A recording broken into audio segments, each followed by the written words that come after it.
The Studio Demands It, an exercise in creative thinking where we will challenge ourselves to conceptualize, pitch, and craft a film based on the stipulations of a hypothetical Hollywood overlord. I am GC DeWitt, and joining me, as always, is my co-host, Jim Jacob Jingleheimer Berzelek. Hello, Jim. Hello. That's a great name. That's my. I messed up the joke right there. Dang it. That's my name too. Yep. So you want to do it again? Whenever we go out, the people always shout. There goes Jim Jacob Jingleheimer Berzelek. Yep. So what are we doing here? We are, Jim and I talk movies all the time. In particular, we complain about the choices made in blockbusters. And of course, as any good nerd does, we automatically assume that we can do better, right? It's a perfectly valid assumption. I mean, who doesn't like assuming they'll do better than the $1 million movie? But well, I mean, they're wrong, but we're right. We're right. And even the demands and restrictions that were clearly placed on a production, we know we could do better. I'm a writer, you're a writer, I'm a director, you're a director. We're both filmmakers. So, yeah, we are not without our experience. How you doing, Jim? I'm doing well. How are you? I'm good. I feel good about our. We've gone a few episodes. We now. have, and this is old hat now. Yeah, Here we are at the top of Hollywood. Yep, just looking over it all, passing judgment on all. Unfortunately, we haven't reached a point yet where enough people have heard us to take us off the podcast. It's true. To then That's just true. let us run Hollywood. Yeah, that's. Get on, hey, folks, get on that. I don't know if you watch SNL at all, but I mean, as of this recording, there's an episode where they did the Potties. It was like a podcast award show. No, I did not see that one. Like every year, 2 billion new podcasts hit the airwaves, and these are the awards. I don't. Uh-oh. Probably not true. No, that's fine. We'll be at the top of that heap too. Yeah, I mean, So what we're gonna do is we have this laundry list of. I've made a list. Jim has made a list of studio demands. It's a draw from the hat scenario here. I don't know what we're going into on this one. Jim is the studio today. He's going to throw out the studio demands. I'm nodding like you can see that. Jim, nodding does not work in audio unless you say what you're doing. You know what? I'm going to innovate the nod in audio. Can you do get your beard near it? Oh.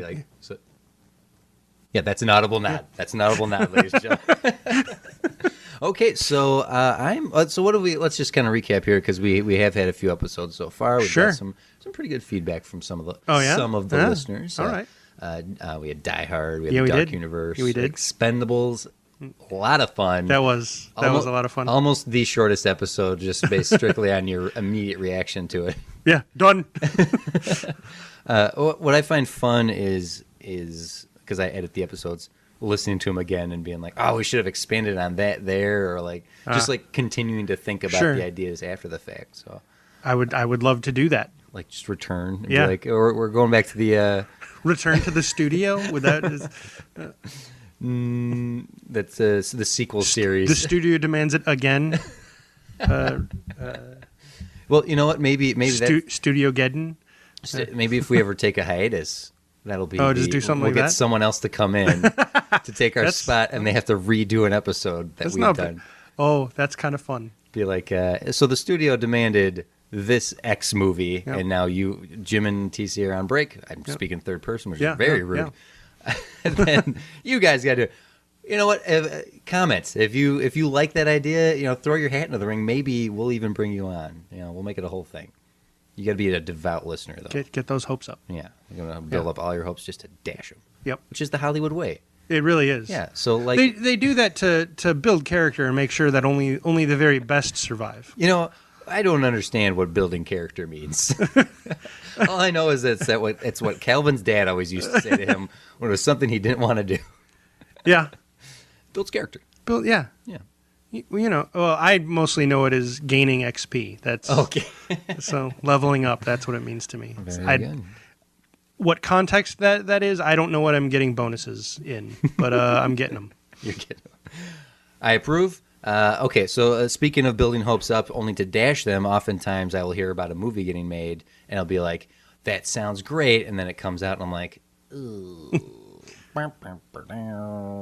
So I'm going to have to go out on a limb and just assume, and maybe you have, maybe you haven't, maybe you've picked something that the studio demands today that will be one of those films that I saw that I thought, why? Maybe. You dum-dums. Actually, I did see one like that, and I pivoted. I was like, nah, that's too pat to go that direction. I wanted to pick something new, something that we wouldn't have seen. So let's try. So if anything, I guess it could be a fallback if necessary. Okay. That's the funny thing is that because we alternate like this, I don't want to pick something following you that's too close to what we just did. So like last couple episodes, there was one that I was really looking forward to doing, but then you picked the Dark Universe, and I'm like, oh, shoot, I'll have to save this one for another time because it'd be a bad back-to-back. Yeah, I was thinking about that. Like, well, the way we did Dark Universe now, like, we can't go and do like, well, how would you do The Invisible Man? Right? It'd be like, well, I would do it like this because we said we would, and it would be awesome. Well, there's the Invisible Man franchise. That's true. That's true. Or it could be a part of the studio demanding, no, not like that. Do it different. We disagree with everything you've said, and now you must redo it, which we did have talked about as well. There will be future episodes where we will readdress some of the things we missed or some of the things that you folks listening have tweeted and commented at us. But that's down the road. Now the studio is standing before me, sitting before me in a weird suit. I don't know why you wore this. It's a really weird suit. Well, because I'm the studio today. Okay. And I did not dress in costume, but you chose to. Yeah. It's important. Dress for the job you want. You want? Okay. Anyway, so I'm here today. Okay, studio. I really want to throw money at a remake of Cannonball Run. The Burt Reynolds car race movie? Okay. Yeah. You know what? Okay. Filmmaker. Okay. Make me a Cannonball Run. I want to throw money at. Okay. This is, was this the one you jokingly said you hadn't seen in a long time? You don't know if it was a good idea? Yes, it was. I want to say this. First of all, I told you to go for it. Yes. Because there are plenty of studios out there that'll make demands of a film they have no concept of. That's true. I mean, the best example of this. Spider-Man should fight a polar bear in the Fortress of Solitude. Superman. No, you're right. Who did I say? No, Spider-Man. You're right. Spider-Man. I said Spider-Man. That's because the studio would never make a mistake. Nope, you're right. Spider-Man should fight a polar bear. Oh no! Oh God! Give me your nerd card. Give me your nerd. Here it is. You want to see Spider-Man fight? I kind of want to build that movie now. Like, let's justify why Spider-Man and a polar bear are in the Fortress of Solitude. Like, oh, Superman's not home. I gotta get this polar bear out before he gets back. Okay, for the listeners, you've picked a rather old property here. Okay, so let's please, for our listeners' sake, please recap Cannonball Run. Tell me what Cannonball Run is, and don't just say Burt Reynolds and Dom DeLuise. Well, that is honestly what I had mostly remembered. Is Sally Field in Cannonball Run? No, Sally Field is what is not. That? Oh, that's Smokey and the Bandit. Yeah, that was the one that I was gonna go. That I was originally thinking, and that I was gonna do. But then I'm like, actually looking at Cannonball Run and how it's put together, I actually think that a studio now might have a really good time making that movie. I think it was their intent with a movie like Rat Race, which we've discussed in the past, which was not. No. It did not live up to being a mad world. Not even close. Or Cannonball Run. No, not at all. Which are both similar concepts. It makes me say when I hear people who like Rat Race, like that's the pinnacle of their concept of that concept. Yeah. Like in their head, Rat Race is the best they could have done that. And it's like, no, it's not. I mean, I guess if that's how you see it. Whoa. Something crashed there. Let's ignore that. Okay. So the first summary on IMDb for Cannonball Run is a wide variety of eccentric competitors participate in a wild and illegal cross-country road race. However, the eccentric entrants will do anything to win the road race, including low-down dirty tricks. Ooh. So it's just... Okay. So I think an important thing to note, I think it'd be a part of what the studio demands, right? So the cast was most notably Burt Reynolds, Dom DeLuise, but there were a whole lot of people worth noting. This is the 70s. The Rat Pack was in it. And it was no, it was early 80s. Early 80s. People that were popular in the late 70s were basically all in it because The right? Rat, That's how that works. the 81. The Rat Pack, like Frank Sinatra, Dean Martin Rat Pack? Yep. And they were all in it. Dean Martin, Sammy Davis. Okay, well... Oh, I think this was actually the first movie I saw Jackie Chan in. Really? Yeah. Jackie Chan's in this movie? Yep. In the original Cannonball Run? Yes, he's Subaru driver number 1. That sounds racist. He couldn't be driving a Ford or a Charger? Nothing? No. No. Had to be Subaru. Oh, boy. I have not seen Cannonball Run since, like, a WGN Saturday morning, like, maybe half watching while I'm eating my Frosted Flakes and Lucky Charms combined. But here, let me go down. So it's not the entire Rat Pack. Okay. But like it's going to be celebrities like Burt Reynolds, Roger Moore, Farrah Fawcett, Dom DeLuise, Dean Martin, Sammy Davis Jr., Jack Elam. I think that's how you say his name. Yeah, that's Adrienne Barbeau, Terry Bradshaw, Jackie Chan. Wow. Burt Convy. I don't actually know Burt Convy. I think he's recognizable from then. Jamie Farr. Peter Fonda. God, none of these have any pop cultural significance anymore. No. At least in like the hard line. Wait, so what? Well, Terry Bradshaw, right? He still does ESPN I stuff. suppose, yeah. But you're still looking at like your dad would recognize him kind of thing. Yeah. Because even this was dated for us. Yeah. And so I was 2.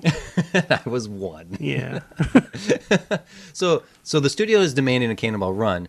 First and foremost, we just need to determine.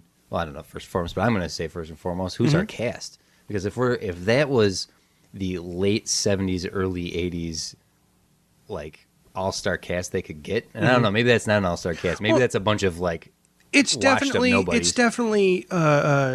names of note. Like again, we're going to crap on it a whole lot, but I think Rat Race in that regard was similar. There were a whole bunch of recognizable right? Like Seth it wasn't even now I'm going to forget his name. It was the character Mr. Bean, right? Rowan Atkinson. It wasn't it was Rowan Atkinson, but I actually don't remember if he was actually the character Mr. Bean or if he was just playing a character who was super similar to Mr. Bean. And then like Seth Green at the time was rocketing upward, and I really don't remember anyone Cuba Gooding else. Jr. Oh and yeah, Whoopi Goldberg that's right.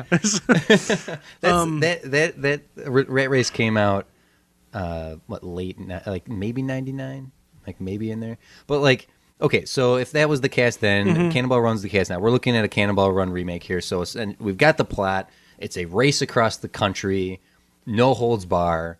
So you're hitting on a good thing here. I think you're hitting on something that the studio, that audience are proving they want, which is fast cars and stunts and colorful characters. Fast and the Furious is one of the top 5 grossing franchises ever. But that's actually a really fun angle, right? Like a Fast and Furious comedy. Exactly. That's what I was going for. And not like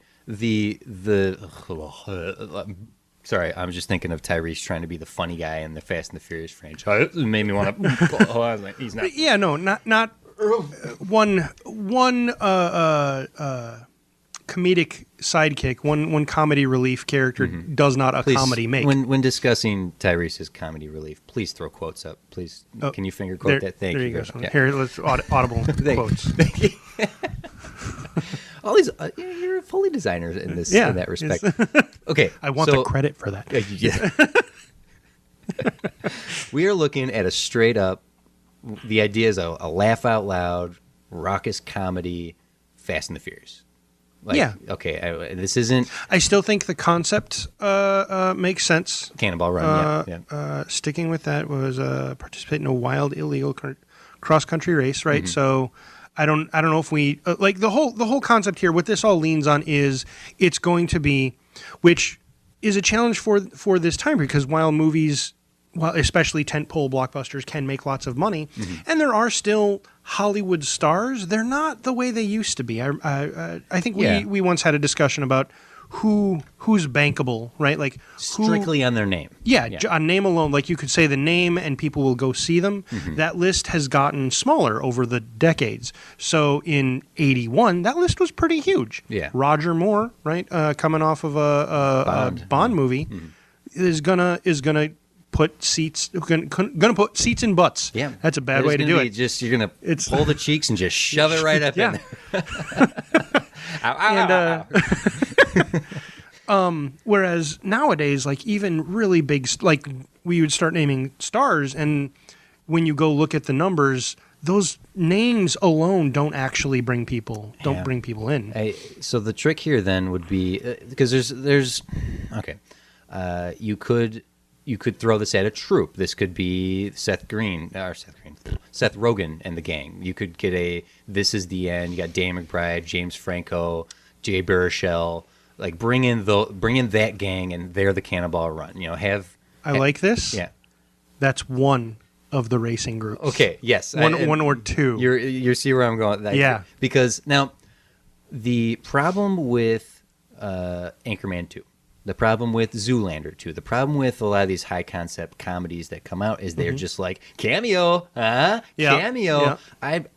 Yes, it's great to see Jerry Lewis drive by in 10 seconds and it's a mad world. Or that the Three Stooges are standing there as the firemen on the tarmac at the airplane. That's it. Like, you just pass by them. And those moments for the era they came out with, going back to Mad World, they are and then that's it. It's true. Back when cameos were surprises, but now everyone has to make it a thing. Like maybe because we're such movie wonks, is it maybe we're just jaded towards cameos? No, because they stop the movie now for cameos. For us, people still like Stan Lee. Yeah. Right. Rest in peace. Rest in peace. Us nerds, us movie nerds, us comic book nerds. Maybe not all of us. Maybe just you and me. Have complained love seeing Stan Lee. Great guy. Deserves all the lauds. However, every time he would appear in one of these Marvel movies after the first, 3, it was like, where's the Stan Lee scene? Stan Lee, and then when it happens, it's like, well, okay, now I'm not paying attention to the movie. It's it's the Where's Waldo of it, right? Just waiting for Stan the Man to show up. Yeah, you're not looking at other things. So I'm going to put that to the audience. What do you guys? I'm curious. Poll, right? Like tangent poll. Do you think cameos are overplayed? Are they out of date? Are they now cliche and gauche, or are they still chic and cool? Yes. Throw that to the listeners. Hit up the comments or tweet at us for your response. I think because Cannonball Run, I don't have like a very clear. I have a better memory of Rat Race and Mad World in terms, but it's very much the same concept of a star-studded adventure race across the country style movie. If we're gonna play, let's get back to the cast here and talk about like Seth Green. Oh God, Seth Rogen. You know what? Seth Green's in this movie too. We gotta put him in. Yeah, yep. I'm gonna use this little interruption to make a clarification. I think cameos, whether they are in there or not, I think that is aside from how we're going to cast this. Yeah. I think we can have them or not. They're going to be names that are unimportant to how we get this movie sold, right? Like you don't sell Robin Hood, Prince of Thieves. Yeah. What type of whatever? You don't sell Robin Hood, Prince of Thieves on Sean Connery appearing at the end. Right. That's just a little added bonus, right? You sell it on Costner being involved. Right? Yeah. So having the racing duo, having like comedy teams involved in this, and also something that I know you've pulled Cannonball Run here, but I have to use Mad World. That was I just want to comment. Like we're basically going to end up mostly referencing essentially 3 movies: Cannonball Run, Mad World, and Rat Race. Right. There's actually a slew of them out there. There's a whole bunch. I remember seeing several when I was younger that don't have stars. Oh, right. And there's even a Cannonball Run 2. So there's lots of this concept isn't new or even rarely done. What we're trying to do here is create. We have the premise. We just have a crazy race, no holds bar. We we just pluck in the characters, right? So if you have Seth Rogen and James Franco in a car together, right? Yeah. Maybe their radio guy is Danny McBride. Boom, there's those three guys can just do their thing. Danny McBride is one of the cops, if not the cop, chasing them. Well, here's the thing. I'll give you another car. Okay. Nick Frost and Simon Pegg. Oh, that's fun. Yeah, because now you have another comedy duo doing something completely different. And you know who might be the right guy to direct this? Who's that? Edgar Wright. He's proven himself to chase cars with Baby Driver. Yeah. He has proven himself an ability to maintain different styles of comedic talent, because if you look at Scott Pilgrim versus the World, sure, he was able to rein in Michael Cera and that gang. Yeah. Yep. So you have Aubrey Plaza and Anna Kendrick in there. So he's proven himself capable of an American cast. Yeah. Versus Shaun of the Dead and Hot Fuzz, which have World's End, the Cornetto gang, right? Mm-hmm, mm-hmm. Plus, I just like right. That is unnecessary. Anything? No, this is your phone's agreeing with me. Well, the train, that helps too. I would love to see someone like Edgar Wright maintain this. He has the capabilities of controlling a high concept comedy like this, and on the other hand, to see him team up with someone like Seth Rogen and Evan Goldberg, if they were to be involved in the writing process, those are two big comedy powerhouses currently working and operating in the comedy spectrum today.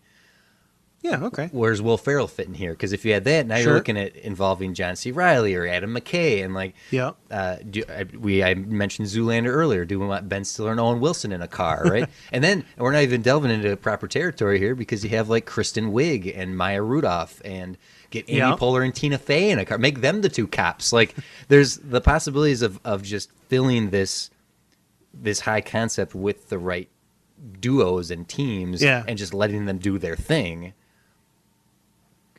Edited correctly, directed correctly, there's a chance for like absolute 100% comedy gold here. Sure. So, I agree. I think in general we did that, but I think what the studio loves all of this, but they're not sold because they're in for all this. But what they want is who is the Burt Reynolds and Dom DeLuise. You're right. Is it? I've said, Seth Rogen and James Franco. Are they? I don't think they're at a level of. I don't even think you could call Will Ferrell and John C. Reilly.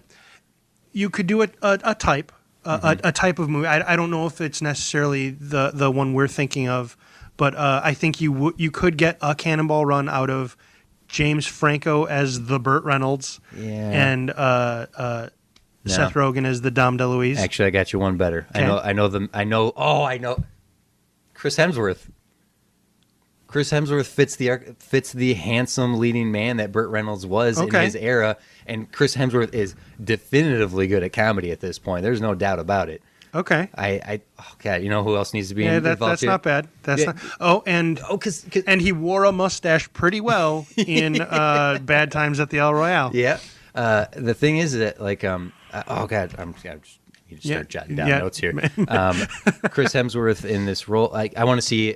Okay, I got it. Okay. Oh. Cannonball Run, the way it was presented, was Burt Reynolds a comedian of his era? I know Dom DeLuise was, but was Burt Reynolds considered a comedian?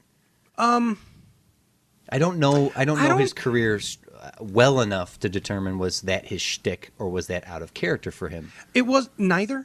Okay. He was a leading man. Right. So because he was in Cannonball Run, Smokey the Bandit, without trying to look up the order that these movies came out. But then at the same time, he was, crap. Now I'm not going to remember. He was like this badass action hero in a movie where he used nothing but knives. Ooh. Like it was pretty intense. So all right. So then I think we're on to something with Chris Hemsworth here, and then I don't know who to team him up with just yet, but. Mm-hmm. Then I would be interested in filling this out with definitively comedians, right? I like the idea of Simon Pegg and Nick Frost being thrown in there, but they've proven themselves capable of a little bit of dramatic turn as well. I don't want this to turn into some like serious movie ever. No. But having someone like John Hamm, who is very much a dramatic actor first and foremost, but the dude can turn comedy. He's hilarious. Yeah. So who else out there could be teamed up with Chris Hemsworth to be that Dom DeLuise. Like I think if we threw the money at Chris Hemsworth, this is his make a new franchise for Chris here. I think it would be okay, I just thought interesting to see Bobby Moynihan. Okay. Not where I was gonna go. Oh, did you see Saving Gunther? No. It's a Taron Killam's movie. It's got Schwarzenegger in it. It's about the hitman. And No, I wanted to see that. Bobby Moynihan's in that as well, and he's quite funny. I actually think, okay, we have to think like a studio here. It's not Bobby Moynihan. You can't sell a movie on Bobby freaking Moynihan. You know who you team up Chris Hemsworth to make him give his Dom DeLuise level sidekick? Kevin Hart. Yeah. Ooh. Yeah. Little wacky Kevin Hart. Well, no, scrappy little Kevin. That's God. That's how you sell it. Yeah. My only concern there is that you're gonna have too much. Not fighting. I don't think the actors will fight. Mm-hmm. Just the. I don't know. Like, is that too much ego? Is that what you're thinking? Because I don't think so. We haven't listed anyone that strikes me as someone who's a diva, in the sense of. I think here's why I don't think Kevin Hart fits the bill. Mm-hmm. Kevin Hart's great, but Kevin Hart definitely plays, and he's. I'm sure he's capable of doing many other things. There's that one movie coming out really soon. It's a drama. It looks amazing. It looks phenomenal. Oh, Cranston's in it. Yeah. Yes. Yep. May already be out when this airs. It might. I really shouldn't do that, but I keep doing it. We'll see if I can go an episode without dating it. We know when this was recorded now. But he generally plays the put upon man, mm-hmm. and Dom DeLuise can play that, has played that, but that really wasn't his. If I'm remembering right, wasn't really his role. Mm-hmm. It was they were kind of a duo. And Bert was the doer, mm-hmm. and Dom was the kind of the guy who made it like the brains almost, the guy who kind of made it happen. Right. While Burt Reynolds pulled the trigger, kind of stuff. I might be getting that all wrong. Hey, you know what? The studio won't know, so you're fine. Cannonball Run. That was a thing, right? Make it happen. Who's going to be the cannonball? Bert. Bert's the cannonball. Bert and Ernie. Yeah. But I think I think Dom DeLuise played a little more of like a con man kind of thing, and I maybe this would be the one where Kevin Hart shows that he can do that. Maybe I haven't seen the one where he can do that, but this might not be the movie for it. This might be a movie for pigeonhole, like typecasting. Yeah, cast to the type. The cops chasing it. Who did you said Danny McBride would be a good cop chasing? I don't think so. I in the initial pitch when it was just that group of guys. Yeah. If you were to say who's chasing Seth Rogen and James Franco, it's Danny McBride. I think in terms of where we are in Hollywood today, what the studio would ask for, and what I would personally rather see, I'd rather see like just if she had to be used. Melissa McCarthy as a cop as opposed to one of the smart mouth being chased, like one of the runners. That's fun. I love Melissa McCarthy. I love Melissa McCarthy when she's under control, when they let her cut loose and they don't edit. Like Ghostbusters was a problem because they didn't have a strong enough script, and Paul Feig just let them do whatever they want. That didn't work. If they hit, that was a very capable cast. And Melissa McCarthy is Oscar buzz around her these days, right? Mm-hmm. So to see her in the cop role, I would love to see her play something other than just. I was just saying play to people's strengths, mm-hmm. but don't just let her BS, like just bullshit her way through insulting people and yelling and doing her shtick. I want to see something a little more like team her up with Idris Elba. Those are the two cops. Well, actually, that's not bad. But what I was going to say was your earlier suggestion. I'd put John Hamm. John Hamm and Melissa McCarthy are the two cops. Yeah. Well, that's why I've said Idris. Like get someone who's like dramatic actor. Like has Idris done any comedy? I mean, Finding Dory. He was one of the SEALs. So he's I think he is capable of having some fun. The Losers is a little more of a it's an action adventure comic book movie, but he's having a little fun in there.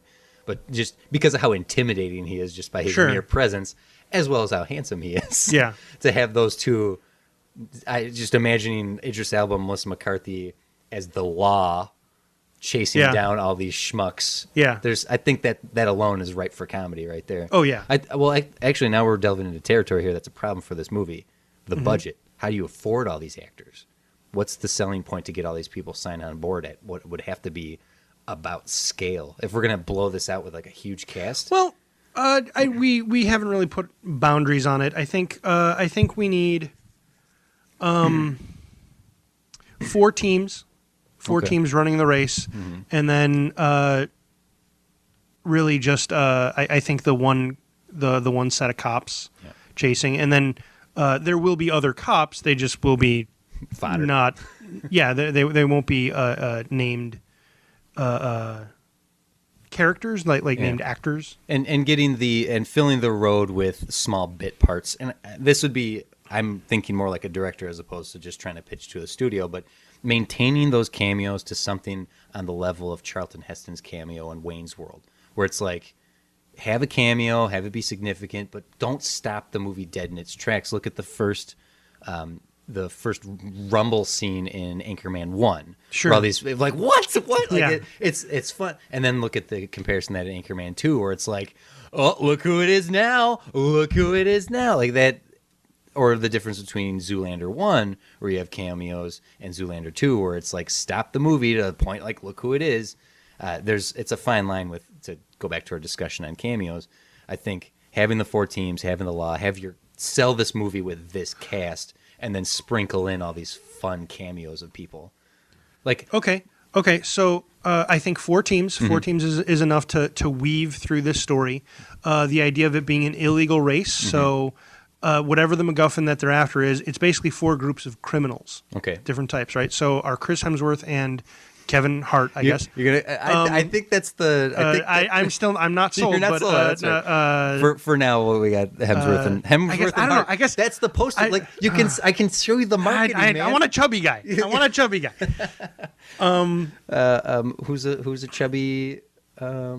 chubby guy? A chubby guy. Who's a chubby guy? So Hemsworth and Hart, you can see the poster. Yeah, I can see that poster. They're back to back. No, they're back to back, but you just see the top of Kevin Hart's head. Well, no, it's all Hemsworth's chests.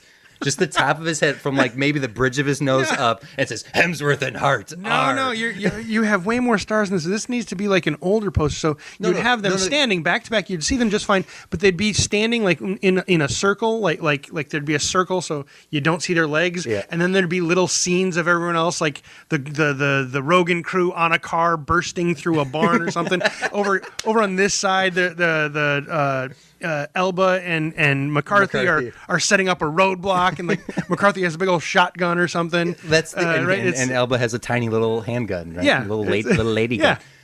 But here's the thing: that's the final poster. The teaser posters are all the team ups, right? So you can walk down a hall and you see Hemsworth and Hart, Elba and McCarthy, Peg and Frost, like are this, and it's a whole series of posters to help sell this, right? 4 teams, so we got 4 teams. So you have Hemsworth and Hart as our plucky main characters. They're pretty much con men. Yep, this is Burt Reynolds. Is pretty much what they do. Yeah.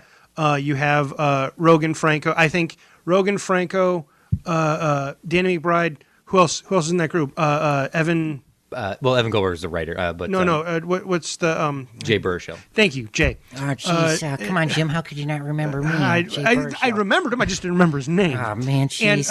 And Craig and whoever else we can shove in there. They're basically like Craig Robinson. Yeah, they're in a van. Basically, I'm just imagining the cast of This Is the End. Oh yeah, van, that would actually work. But what they are is they're basically a petty crime crew. Mm-hmm. They do holdups, burglaries, things like that. They're what are they? They're really a crowbar and a flashlight. That's their bread and butter of crime. They're the misdemeanors. Yeah. So they're the ones. they're the low-level criminals who have stumbled their way into a possible payday, and so that's why they're in on this. The third crew is a mob crew, and that's the one. So if you're not going to give me John Hamm as a cop, that's the crew John Hamm is on. I don't know who else is in that crew. Can we get Omar from The Wire? Because he's proven himself as comedy. What's the actor's name? I'm totally just blanking right now. The audience is yelling at me. Yeah. I'm thinking of Community. He was very funny on that. I still have to see that show, but I did see that clip where he's like, Legos. Yeah, because he was in prison. Yeah. And he got out and he was like, yeah. So a mob crew, right? Is that what you're saying? Yeah. So they have the whole the whole Michael K. Williams. Yes, the whole mob shtick. Yeah. I don't know who for the fourth one. We have females in here, man. So women can be a part of any of these crews. It's true. I'm sorry. Just because I forgot to name them doesn't mean that they can't be there. I'd love to see, in terms of like. Frankly, in fact, if you were to make one of the teams a lady crew, that is actually worse than me leaving names off and just I'm the asshole. Yeah, assuming them. So, I thinking in terms of like who are some of like the funniest females working right now. That the studio might eyeball. I mean, sure, like there's like Amy Schumer, but I think Maya Rudolph is one of the funniest working female comedians right now. I would love to see like some of the lesser SNL girls get a breakout. So if you had like Kate McKinnon and like Melissa Villaseñor, Kate McKinnon is a freaking star on a trajectory like Will Ferrell, but like Melissa Villaseñor and Cecily Strong, like some of those like possible breakout comedic roles or comedic actresses. What's their? Are they like? I was just trying to archetype the crime type. So you have the con men, you have the first timers. They could be first timers. That fourth crew is like, hey, I found out about a thing. Really? Okay, I guess this is what we're doing now. Oh, like so they're really terrible. Like people who don't even realize they're in on some big illegal scheme. Yeah. Like maybe one in the car knows and is constantly hiding it from the other. Well, like, are you sure this is legal? It's legal. It's all part of the thing. I found it online. So it's like a rogue bachelorette party. Yes. Like just one of them. Oh man.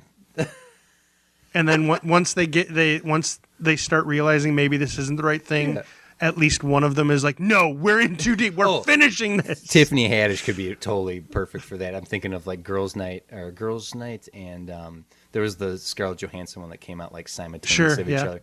So like, Tiffany Haddish getting in here, she's freaking hilarious. Just let her be the one like. No, we're doing this. We are doing this. Okay, sorry to do this. I'm going to take a quick break here. No, that is okay. Let's take a quick break here. We'll kind of like gather our thoughts. Sure. Here's a quick ad. I'm just going to throw it to the ad right now. Go ad, go.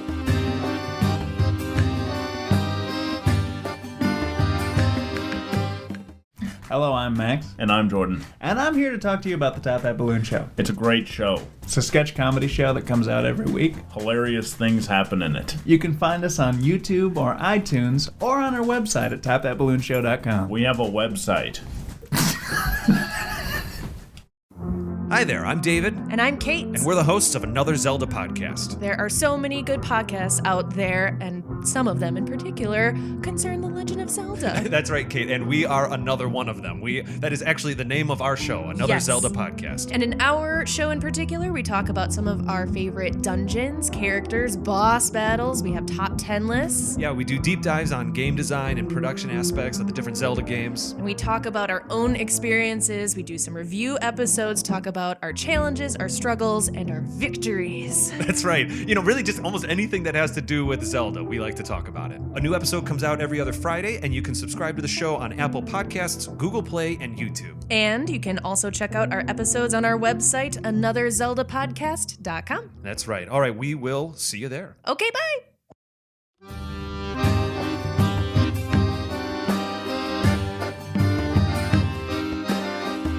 Good job, Ad.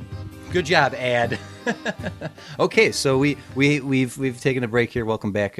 You guys, you just were gone for a few seconds. We've been gone for Ever. about the same time. Oh, yeah, no, actually. I didn't expect this idea to go the distance right now, but the possibilities of these team ups, the possibilities of giving the studio this what we're doing is we're trying to defy what is currently happening. We've talked about this already in this episode. You can't sell a movie on movie stars anymore, but that's what we're literally trying to do is fill a theater with names, like, you love these people, they're all together, come check them out. And I wonder if something like actually, I just thought of a name I would want to put in there somehow. Okay, well, hold that thought. Okay. Oh yeah. Sorry. That's all right. I got so excited.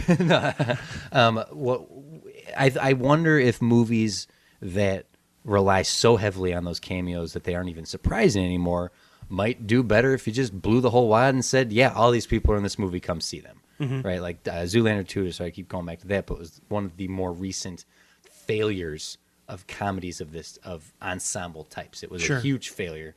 But then go back all the way to 2008, and you have something like Tropic Thunder, which was a very big success. Granted, we're talking a pre-Marvel Cinematic Universe era of film, but a post-Dark Knight. No, not post-Dark Knight. Around the time of the Dark Knight. So I wonder if we will be able to sell this film by saying there's all the people in it. Yeah. Right? Because a lot of times, you mentioned the bad times at the El Royale. Yeah. I was drawn in by the concept or the look of the film, but even just seeing the names across the poster of Jeff Bridges. And, right. So there's still some of that draw. Yeah. That also was like, I was like, really? How are they getting all of these people in this movie? And why is it not getting more buzz? Yeah. You know what? And it was good. I kind of see why it didn't get more buzz, but I did enjoy it. I wish it had gotten more buzz. Hey, go see Bad Times at the El Royale. It's probably streaming at this point. Yeah, so it's super easy at this point. You want to get another name on this list? I want to talk about directors again, because I threw Edgar Wright out there as a possibility. I think he would be a phenomenal option for this, because I think he absolutely has proven himself capable of this, right? But what does the studio want? Does the studio want to take a risk on Edgar Wright, who isn't necessarily a bankable director? He's not a bankable director by name alone. So I think this is where the studio saves money. Get a less than director. Yep. Okay, that's not so important. So you wouldn't go with? I'd be willing to, but if you can't get a cool, awesome director, it's no skin off this studio's nose. Yeah, let the actor. But I think a director would be crucial in making this a success. You do need the right director, to wrangle what's going to be happening. And that's what I would warn the studio about. Is like, no, don't go with Paul Feig. I know he banks on flash in the pan comedies like Spy and The Boss, but you want legs on this thing. Give it to someone who knows how to execute this. If you want to go a different direction with what type of movie this is, you get Quentin Tarantino, but I don't think... I mean, because this is even in his era. He would want to do something like this. Oh, well, we're talking about a completely... Could you do Tarantino, but with the cast we've discussed? That would be the challenge, and I don't think the studio would take a risk on something like that. But then again, they are willing to give him Star Trek, so... God, I don't know what kind of world we're living in anymore. Up is down, left is right, cats and dogs living together, mass hysteria. You wanted to throw another person in the cast. Well, and really all this is it's just sort of opening the doors of just naming people who are popular in some way right now and be like, oh yeah, that'd be fun. But Nick Offerman, right? Oh yeah, I love Nick Offerman. Yeah, he seems like the type is built for a movie like this. Mm-hmm. Like to have him in some key role, or just not just as a cameo. Is what I'm saying. Mm-hmm. That was it. That was all I wanted to say. I just wanted to say Nick Offerman's name. Yes, we didn't need to dwell on it. There's also a possibility of looking at someone who, like, was F. Gary Gray, who did Fast and Furious 8. He's got Widows. He's done more dramatic turns, but he's proven himself capable of action and adventure type films, like he did Fast and the Furious 7 or Fate of the Furious. He did the 8th one. looking at a director like that comes he would bring in a different type of cast, a different type of feel. So I'm certainly at least conceptualize this in a director I'd love to see in this role, who I could see executing it like his other films, which is why I keep going back to Edgar Wright. Yeah.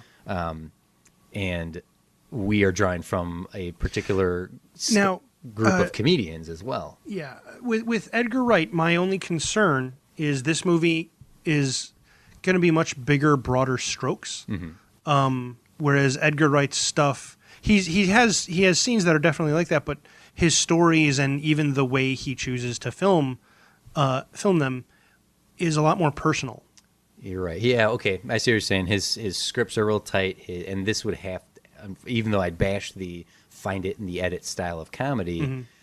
That's why I'm saying we need someone to rein it in. It's a balance here, because if it's too locked down, you don't give the freedom to the actors to do what they do. Yeah. Right. But if it's too loosey goosey, like Judd Apatow, who I think all his movies are about 30 minutes longer than they should be, Sure, because he can't rein it in. There's got to be a balance there. Well, okay. Well, two things. First, I think the absolute perfect director for a movie like this is a little-known guy, Jim Berzelic. I think he'd be great. His name is your name. Yeah. Oh, that's really? So weird. I never noticed. I should find out if we know each other. Maybe. Dang it! That was such a fun thing. I forgot my other point. We're talking directors. Dang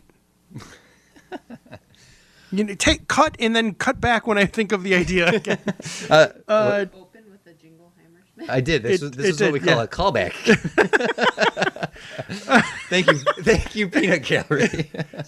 I totally missed it because I'm trying to remember my other point. I threw you off. Yeah, I'm sorry. I thought I was being so quippy and funny, but referencing myself. And why did I do that? I don't know. But this is all staying. Oh, in. I remember. I think you can even go with a director that lets it go off the rails a little bit. Not as in like not crazy, but I think ad-libbing is fun, and even if there's a whole bunch, I think what then ends up becoming important. And now we're getting even further out of my wheelhouse of names I can throw out there to reference. But I think the editor would be important. Oh, certainly. I wouldn't be able to name an editor for you to lend it. But yeah, so I think that's where sort of the named directors like Tarantino, Edgar Wright, the problem with or obstacle. The obstacle with going with them is the way that they create scenes. They're kind of already editing, right? And I think with a movie like this, you're going to want more of those improv scenes. You're going to kind of want that comedy to breathe, and so you can't go with someone who has already created the blueprint for the shots. I think that's not the right blueprint. You understand what I mean? Yes. Audience just psychically know what I mean. I think that there is the right director for this then, and we literally like started the whole conversation with it, which is the This Is the End crew is probably the one to make this, because they've proven themselves. They also did a Sausage Party, and you're looking at the Pineapple Express. Well, honestly, I swear, as we do more of this podcast, I will get better at these names. But Evan Goldberg and Seth Rogen directed This Is the End, and it was they were able to craft the script as it needed to be, as well as letting the cast go off and do their thing. There's certainly a substantial amount of improvisation in This Is the End. There's no doubt about that. Watching it, that they were just cutting loose. But at the same time, that is one of the most well-constructed comedies of the past decade. Sure. And I became a fan of Seth Rogen because of that movie. Anyone who listened to my previous podcast would know I hated the guy up until that movie came out. I was like, Apatow was the problem, because this guy, Seth Rogen, is amazing. Go ahead. I was going to say, you mentioned Anchorman earlier, so Adam McKay. But then I realized, I think, who I want to direct it. Okay. I'm going to get I'm going to butcher his name. Let me look at it. I need to look at it. Nolan. Yeah. No way. Nolan. Nolan. It's even looking at it. I'm so sorry, Jay. Chan. Get it? Chandrasekhar. Oh. No. Oh, Sharkey. Super Troopers. Yeah. I want him to direct it. Well, you know what? He is. It's Thorny from Super Troopers. Yes. He actually is quite a good choice for this. I would. Okay, so now we're delving into territory that I'm not particularly comfortable with, but I'll let you. Okay. You're the studio. I've already said Seth Rogen and Evan Goldberg being the right choice for this. Now you've gone to Thorny from Super Troopers. We are trying to remake Cannonball Run here. We're trying to touch a modern audience. Is this a pot comedy? Is that where we've gone with this? No. Okay, because because that's the Super Troopers MO. Here's another interesting thing about the dynamic we've created here. The other reason that I wanted to define the crews, that we not just dwell on who's going to play them, but the type of crew there, was because each group sets a different dynamic for their scenes. Okay. A different style comedy, even. Yeah. Okay. So there could be pot comedy with that one car, with the Rogen Franco van. Yeah. Okay. Yeah, and then you have your more witty, dry British humor. If we manage to get Nick Frost and Simon Pegg. Okay, I see what you're saying. Yeah. So you can do different types of comedy with that, and then have the scenes play off of each other. And so Thorny, we'll just keep calling that for your sake, is the right director for this, because honestly, one of the best of his library films. So he has Super Troopers, Club Dread, Slam and Salmon, Beer Fest, Super Troopers 2, and Dukes of Hazzard. Yep. And at least one, but I'm pretty sure a number of episodes of Arrested Development. Arrested Development and Community. Oh, there you go. Yeah, which you again have no. So he's a very capable director. He's a very capable of directing comedy. Dukes of Hazzard is actually quite a good movie. If it's not one of it's not. I'm not claiming it as one of the best comedies ever made, but he executed something that, especially in this day and age where you just remake old school stuff and try to put a modern spin on it. And the movie's over a decade old at this point, but he did have meta references into it, like when they're driving the General Lee, which they don't know has the freaking flag on the top of it, and people are flicking them off, and they're like, "What's going on here?" And then they look and they're like, "Oh, yeah, this flag does not represent us." Like they're able to reference that. He recreates the Mother of God scene. Oh, nice. If he directs it, there's no reason we can't see a cameo from the Troopers. Oh, they would be. Yeah. Well, I mean, the Troopers themselves? Yeah, literally Thorny and Mac or Farmer. Yeah. Like, why not? Yeah, I wouldn't want this to become a Broken Lizard film. No. Like, I don't think you can even sell a movie with them with their names in the credit, tell you the truth, and that's proven by how much you're probably right. They are a cult team. They are love not. Those guys. Yeah, this is not a blockbuster group, but he is a very capable director. So well picked. I think if you couldn't afford, I'm doing a victory move right now. You'll have to figure out how to do that audibly. It's just going to be hitting the microphone. So what else? What is the studio? Is the studio getting what they want out of this? That's the question I have for you now. I think so. I think this with what we've been pretty loose about what happens in the movie. Right. Well, and I think that the premise alone, what we're asking here, what you've created here in terms of just letting these comedic teams just cut loose, the premise is not exactly all that important. Yeah. We have the premise. They have to race from A to B to get a thing, and are being chased by the law. Yeah. And I'm trying to think of other current comedies in the past 5-6 years that. Here's just does this work as a scene? So as just a concept, The Cops. I guess they might actually be state troopers at the point because the race is going across state lines and stuff. The Cops are Idris Elba and John Hamm. Okay, not Melissa McCarthy. And then because it's across states and it's this big crime thing, the FBI comes in, and Melissa McCarthy is the FBI agent who's basically now taking charge from these two like hard edge, handsome cops, and they keep having to kowtow to this FBI agent who does Melissa McCarthy antics. Who's just doing her thing. Does that work? It does work, and to see those two, like, I'm just like seeing where you can go with this now, where they both have like a crush on her. Sure. And she has no interest in them whatsoever, which I think would be like a reversal.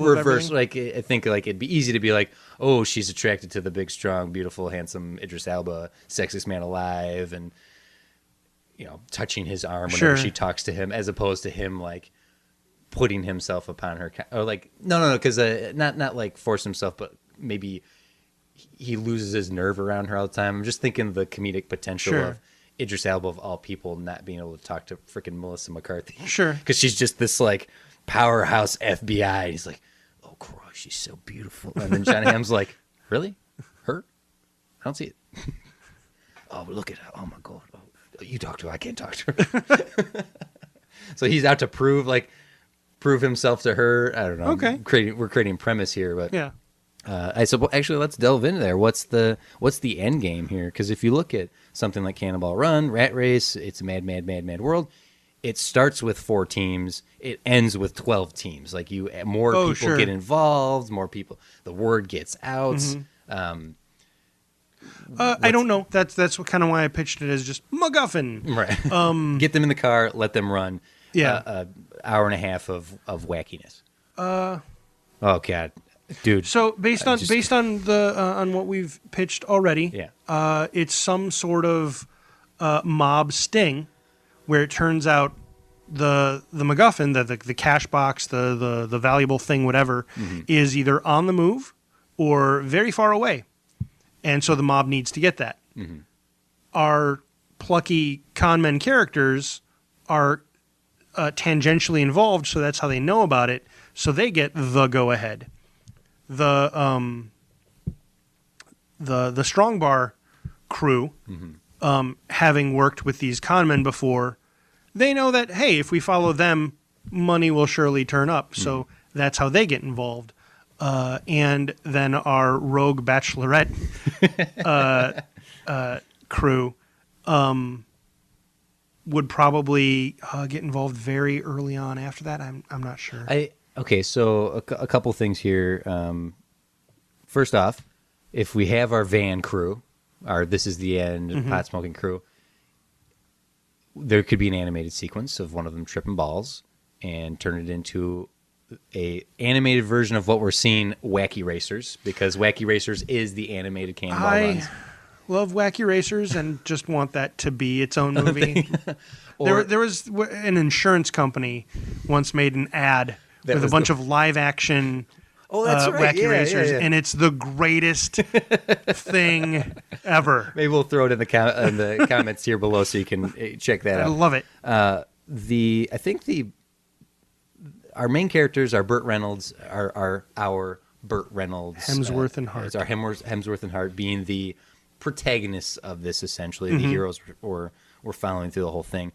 I think there's something in the innocent tag along, not even really supposed to be there, sweet bachelorette group, having one girl in there who's the one that's like, she's nice, she's sweet. I think of It's a Mad World. There's the Sid Caesar's wife is just, she's just okay husband, whatever you say, and she just doesn't really care to be involved. Her mother-in-law is freaking Ethel Merman, and she's the one who finds the big W in the end. She finds the money, and she has that moment of like, oh my gosh, I could just take it and go, and everything will be fine. And it's this really sweet, innocent moment before everything unravels into the third, like the finale. I think there's someone in our group here could be the sweet, innocent, get it in, like the one who, like, honestly, of this 12-person, 15, 20-person cast that I would be watching going like, yeah, that's the one who in the end should get it. Of all these people who deserve to get the big money prize in the end, it's probably this nice character right here, where everyone else is a bad guy or a jerk or a con man. And even though, yes, our Reynolds and DeLuise, our Hemsworth and Hart are our leads. I think there's something in having that the one genuine character in here who's like, I hope she gets it. Okay. Yeah, just throwing it out there as a plot thread that I would like to see. Sure. Sure. You see the gears turning over there. I'm just trying to think of more names to drop, I guess. I'm having a tonight. I'm just not with remembering names. This sucks. It's all right. This is also one of those scenarios where you can set this up for a sequel. I'm not saying set it up for a sequel, but like after all is said and done, having the people arrested, people going to the hospital, everyone's been bang, boom, raided, thrown around, right? And then having like sitting on the hood of the car, somehow the car has survived this whole trip, and Hemsworth and Hart, and like, oh man, we did it. That was an adventure, friendship. It's like, that's good dialogue right there. Yeah, thank you. You're welcome. I am a writer, and having that moment of, and then let's bring in the sweet innocent one who almost gets it in the end and doesn't, and having that maybe like she's the one who has the connection with those two in the end to be like, I did find this other little tip to another race. Oh, and then okay. Send them off into the credits by driving away. I think that's a nice ending. What if in the end, just figured out another direct. I obviously. I don't know how to necessarily pull it off, but I like the idea of the con men conning everyone so that they get away with it, right? Like, and so then they walk through the chaos, like you said, and then one of them looks in the bag, and it turns out they don't have it. Cut to the sweet innocent one walking out the chaos on the other side, and she has it. Oh, I love it, and she gets away with it. And like even like maybe the whole movie. She just wants to get through this bachelorette weekend. Just doesn't want to do it. Doesn't want to be there. Get back to her husband. Sure. She's the bachelorette. Yeah. This whole week, I didn't even want to do this. I just wanted a sweet weekend, like a B&B. I wanted to go up to a B&B, and just like, getting back to her loved one. It doesn't have to be a husband. It could be a wife waiting for her at home. Sure. But I actually figured out who might be the right writing directing team to do this. Who's that? Chris Miller and Phil Lord. 21 Jump Street. Cloudy with a Chance of Meatballs. Yeah, Lego Movie. They have proven time and time again at taking a premise for a film that a studio demanded that by no means should work and have made gold. Should Lego Movie have been as good as it was? What you're saying is we're them, except they did it and we're just literally talking? Yes. Yeah. Great. Should the Lego Movie have been good? No. And it was. It was so good. Should Cloudy with a Chance of Meatballs have been as good as it was? No. And it was. And 21 Jump Street and 22 Jump Street, there's no way that should have been good. Yeah. And they are. Yeah. So if there's anyone it's them. And then, I mean. That's true. But I one would say, well, then that means Channing Tatum and Jonah Hill should be the duo in the car, but I don't want to see that. I'm all for Hemsworth and Hart. That's my selling point. That's pay for those two. Everyone else can follow. Lord and Miller, I think, are the right duo for this. Now that brainstorming through this, and they would. I think this is exactly the sort of thing that they would do. Mm-hmm. So, okay, studio, are you pleased? I think so. Yeah. I greenlight this. I money it. You money it. I money it. Well, here, money, go make. Thank you. Are there any other angles we're not considering here? Anything else that we haven't covered? Because we can certainly keep going. I'm not trying to end the episode here, but I am curious. What haven't we covered here? Because actually, I'm gonna put this out here. Well, we didn't do looking at the Cannonball Run. Just quickly going over the cast and the premise.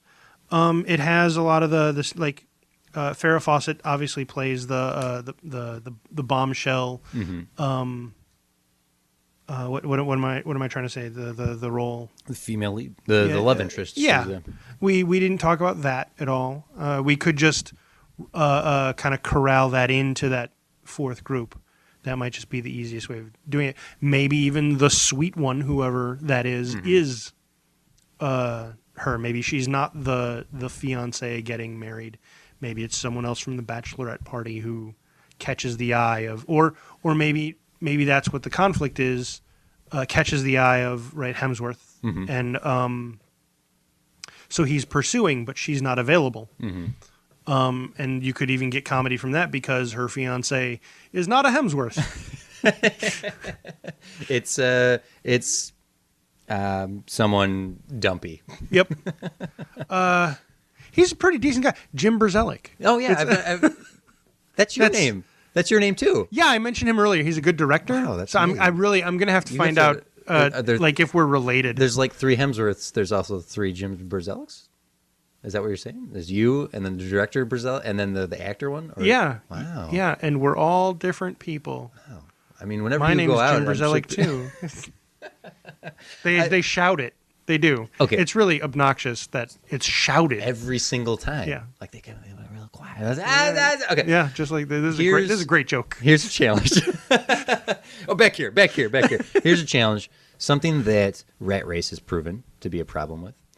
Something that Cannonball Run is a problem that is problematic about Cannonball Run is those are dated.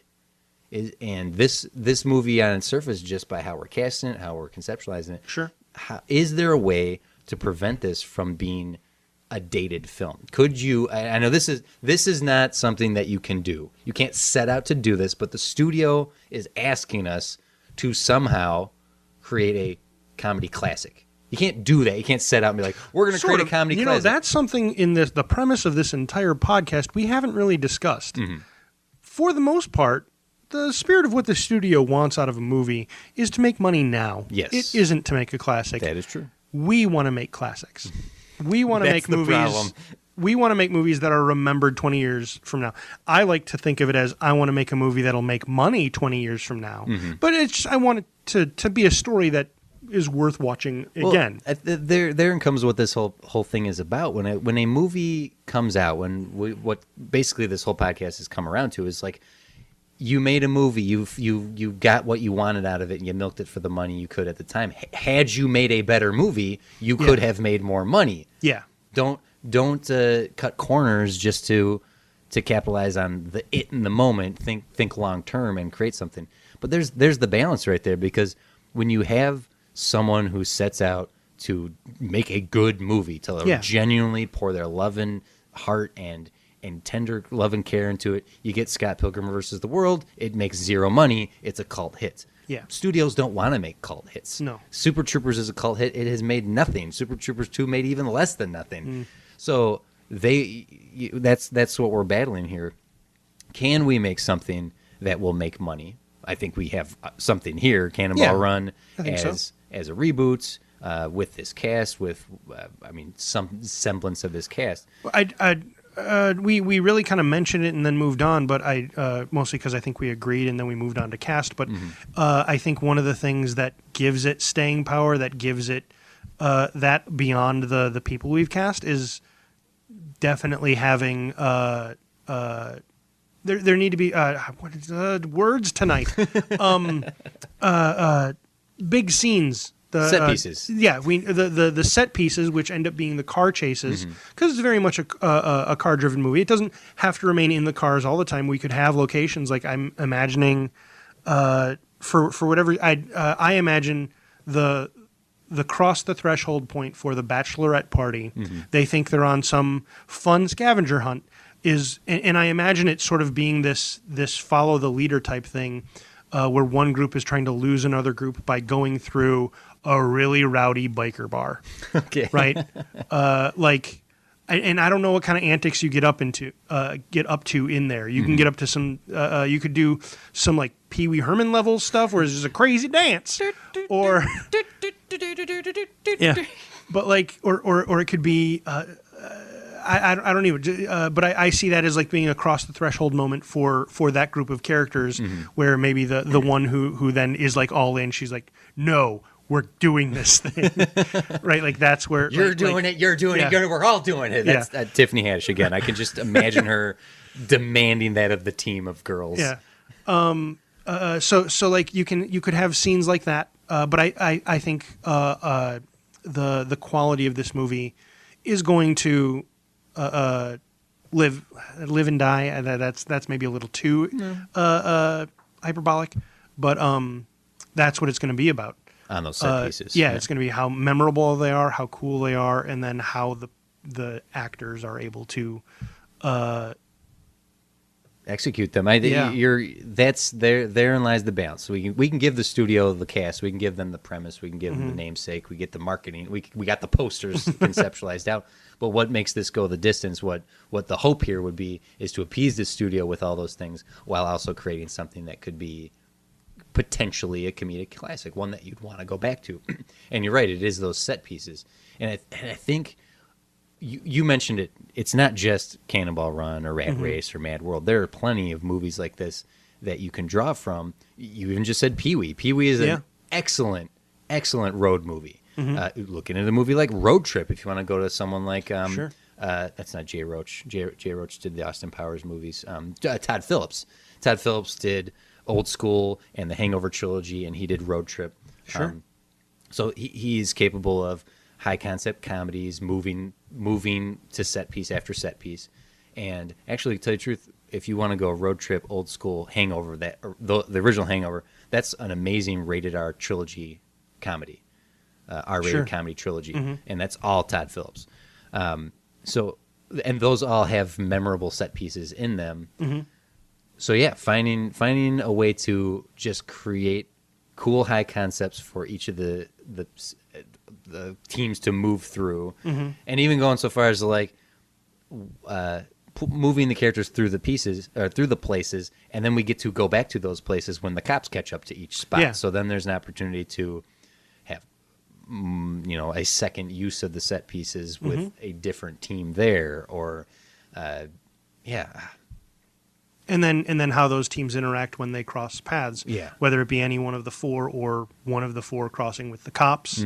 That's right.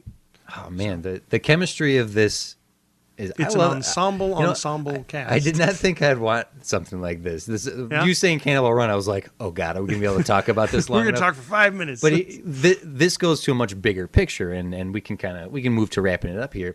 And it's the state of comedies in film now. And a lot of comedies that come out now are there and gone. Did you even remember The Boss was a movie? Do you remember Spy, starring Melissa McCarthy and Jason Statham? Because I heard it was funny.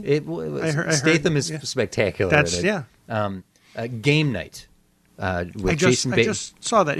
I really enjoyed it. It was really well done. That movie, a solid movie, is so good that it was directed with an Edgar Wright style to it, but it wasn't Edgar Wright. The transitions in the scenes, it was taken more seriously than it probably should have been. And there goes back to that thing of like, did someone care too much? Because I don't think that movie made a whole lot of box office success. Well, because of my passion for it, I don't think so. I don't think they cared too much. So I don't know where I was going with that. It's just the state of comedies. The state of comedies now. Because even all the, like I said, the movie, like it's going to depend on the set pieces and the action scenes. All of these movies do, right? We bag on Rat Race, but it was the same thing. If we were to watch it again because we remember almost nothing about it, I can guarantee you we can find the scenes where like this is what's going to be memorable. This is going to be amazing. Like honestly, it was a super lame joke in the movie, but the thing that's probably most memorable to me about it is that Seth Green's brother gets his tongue pierced, so it's super funny. Well, you can't talk normal because you got your tongue pierced. You remembered. Yep. You remembered it. Yep. So the state of comedy as it is, comedy's so subjective. It's so difficult to what I think is funny is not going to be what the next person thinks is funny. So it's hard to throw a wide net over comedy and expect to get a huge return on it. Sure. And oh, okay. I see. Yeah. So the comedy angle is a hard sell. I think this is definitely a comedy. So I think you need to play up the Fast and Furious element. You play up the action, and you play up the intrigue of our main characters swindling the other swindlers. Right. Right. So it's a little bit Ocean's 11, more of an Ocean's 2, and a little bit of a Fast and Furious, yeah, and a little bit of a Mad World. Cool. Well, I'm sold. I would watch something like this, and if anyone listening wants us to write it, Jim, I know a great writer, director, actor. Jim, what's his name? Jim Jacob Jingleheimer Brzelik, I think is. Hey, that's my name too. What are the chances? Okay, Jim. Well, is there any other final thoughts you have before we wrap up into this? This was fun. This was a good pick because okay, good. I'll say it again. I didn't think we'd get the distance on this. Yeah, and that's going to be the challenge every time we throw a concept out there. Yeah, it really is. Because here's the thing. So we're wrapping up here, and I want this to be clear to the listeners here. I have no preconceived. All I know is you're going to throw a topic at me, and all we have to do is hope we can talk about it. Yeah. And I don't know how much thinking you do beforehand, but whenever I think of the topic I'm going to do, I try not to think about it because I want it to be that spontaneous nature. I had this earlier today, and I was like, well, I need to look it up to find out some things, but don't think too hard about it. And so I thought I did everything I could to think about other things. And really, when I'm trying to think of topics, that's the hardest thing. It's just don't do another superhero movie. Just don't do another horror movie. Just don't. Well, we're going to have to. We're going. Yes, we will. Just not back to back. Yes. Well, I would love to hear what the listeners have to say about Cannonball Run. Yeah. 2020 at this point, right? Cannonball Run, a return to that. What did we miss? What didn't we take into consideration? More importantly, what team, what comedians, what matchups would you love to see in this premise? Because we certainly were missing some. I mean, sure, someone might say, "Oh, don't do Hemsworth and Hart. Get The Rock and Kevin Hart in there. Those guys are great together." Yeah. But I think that we certainly missed something in there. Where's Kate McKinnon fit in this? Sure. Should Will Ferrell, John C. Reilly be in here? We didn't even mention Jonah Hill earlier, but he's an auteur now. No, okay. So yeah, I am curious to think. I think we have absolutely come up with a better movie than what we'll probably get when they make Cannonball Run. That's very presumptuous of us, but hey, this is our show. It's true.